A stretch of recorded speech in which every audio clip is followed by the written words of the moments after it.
Hi, this is Slimedog. Topo. Legendary Junk. And today, for Game 3 of March Matchness, we're playing Marvel Puzzle Quest Dark Reign on the PS4. Press start, and let's see, this is, it's one of the Puzzle Quest games. Puzzle Quest is an RPG-themed series of Match 3 games, but this one's got a Marvel theme, and it tried to incorporate RPG elements to kind of mix success. Let's see, the little symbols are going to go ahead and do a Venom level here. And it's got, you know, a rudimentary story, and it's got, the thing it really has going for it is this massive character select screen that makes you think that every flippin' Marvel character ever has been included. Including that T-Rex? Including that T-Rex might be in there someplace. I don't know where he is. Which one of those little guys looks like a raptor? I can't tell. Raptor, yeah. From the title screen, I don't know. Can you actually unlock all the characters through gameplay, or do you have to buy them? Almost all of them. I think 3 or 5 of them are download only. The rest of them you unlock through gameplay. Oh, that's cool. That is pretty cool. I mean, you can unlock almost everybody here. The downside is the gameplay itself is incredibly tedious. And I like the comic covers. Yeah. That's pretty neat. There's a whole lot of them. It's actually, the RPG elements are pretty well done. Every character has, you can level every character up to like level 200. Wow. And each character, unlike, say, a game like Gems, each character has like 2 or 3 different powers that they can power with the colored gems to use. We're groaning at the Oh my god, the there. dialogue is horrible. On the downside, it makes it a little bit more complicated than it needs to be, and the matches do seem to drag out for longer than they should. Now, because each guy can level to 200, you pretty much have to pick a team from the get-go and play with them non-stop to be competitive as you play. You can pick up new characters as you get them, and they're kind of leveled to where you need to be, but generally, since they don't have all their powers unlocked, if you did start a new character, even though he is level, say, 100, Right. he's not going to be competitive with the guys that you've got. That's unfortunate. So, yeah, I think it's a little bit of a balance issue, and it's just kind of railroad you with some of the earlier picks. On the upside, I stumbled upon Juggernaut for one of the early unlock characters that is, he's got this just brutal, like, just damage move. If you do the left, that one down, does it give you damage? It does. And 4 matches do more damage, but they don't give you an extra turn. Unlike Gem, which is why... 5 matches will give you an extra turn. All the colors do damage directly based on the stats of your characters, actually. Like, if I hit triangle here, it shows you, like, here's Juggernaut, and every time I match those gems, it does the number listed there damage to the guys. So Juggernaut's doing 62 damage for red and 13 for yellow, and everybody in your team gets to contribute, so whoever's the strongest in, say, blue, like in this case Black Widow's strongest in blue, you'll be doing her blue damage. Once you start taking enough damage to lose characters, then they swap out and you end up doing less, you know, it kind of falls out from there.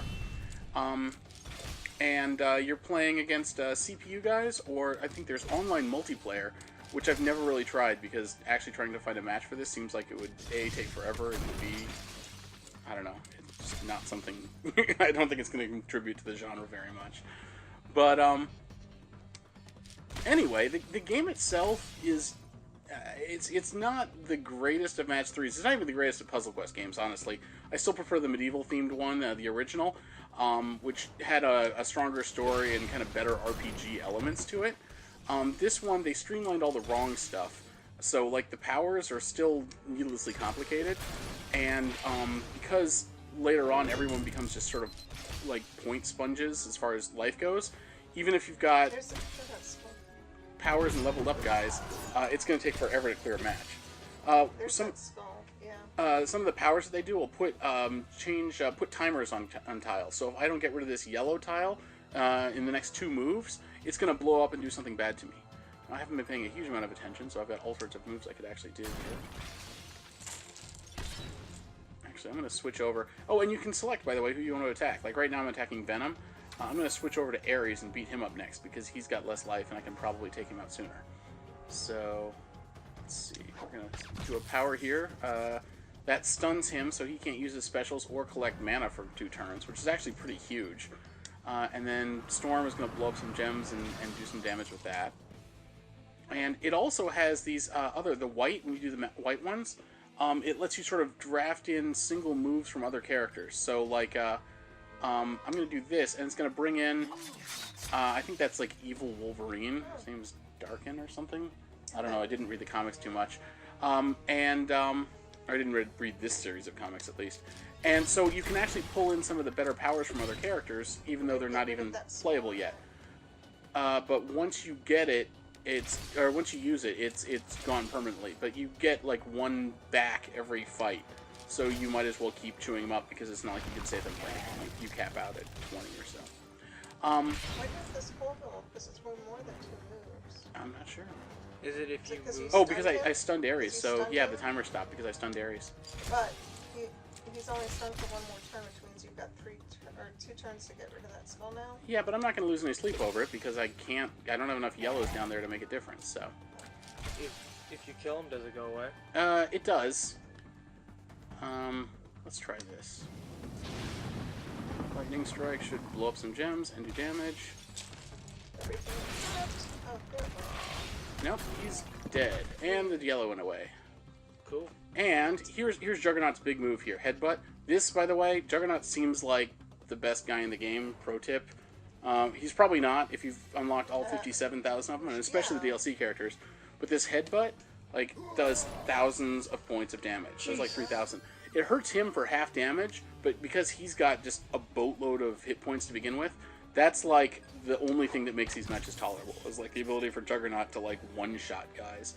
So everybody else is doing like 300, 500. He does 3,000. Like, it's an order of magnitude better. The little hands that you put out.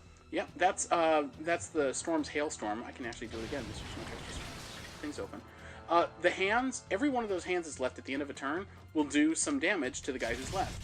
See, watch this. You took all those 15s. So once you get the hands out there, you want to leave them if you can, but since there's so many of them, it's actually kind of difficult to. Right. Boom! Look at that crazy damage right there. It all adds up in a hurry. Yeah. So there is actually a fair bit of strategy to this game.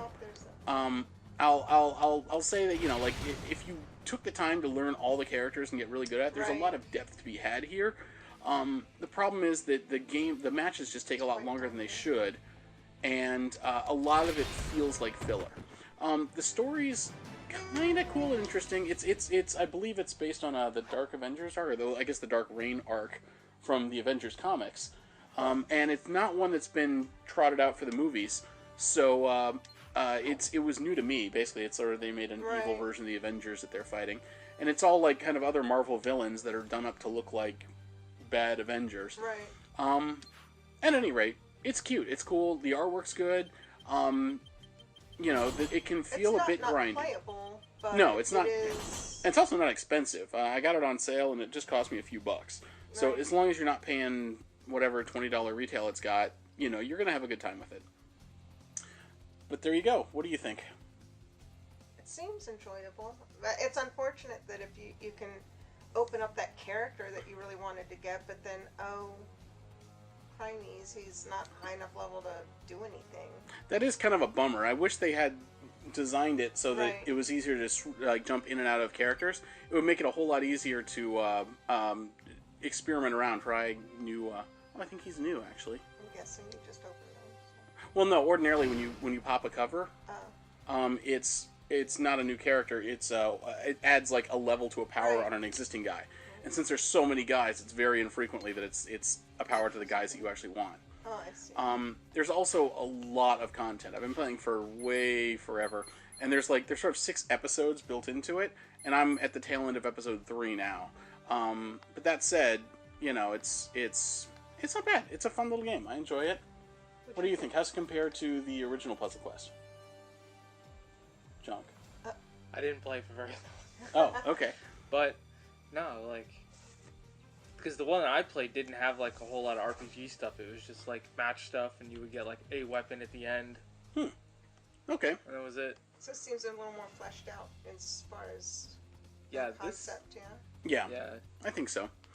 And this is a fun one. I think my heart still goes out to Gems of War for my favorite. But if you're looking to just kill some time and for something not cheap that's not loaded with microtransactions, again, the DLC for it's a couple bucks and you can skip it entirely, unless you really, really like Deadpool, which... You mean not expensive? I'm tempted. Yeah, not expensive. You said not cheap. Not cheap, not expensive. Yeah, especially if you can get it on sale. It's quite a fine investment. Mm-hmm. So there you go. Marvel Puzzle Quest, Dark Reign, WayForward. Love WayForward. Yeah, check it out. Thanks for joining us. See you next time. See you later.